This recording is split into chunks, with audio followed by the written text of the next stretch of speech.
Good morning mga lods, nandito tayo ngayon sa bukid. Dito tayo sa maisa natin mga lods.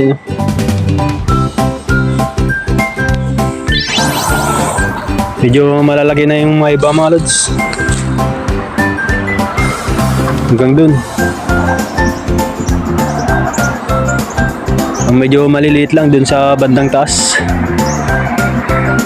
Sana lumakas pa yung ulan para mas lalong lumaki.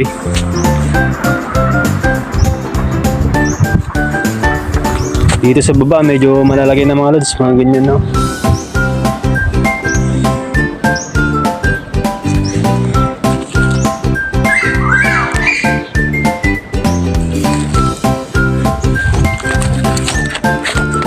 Sana umulan na malakas para mabilis lumaki yung mga tanim natin na mais mga lods. Doon banda oh, sa taas medyo maliliit yun.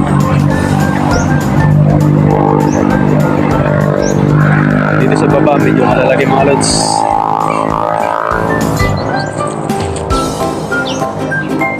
Yun lamang mga lods, please like, follow and share. Thank you for watching.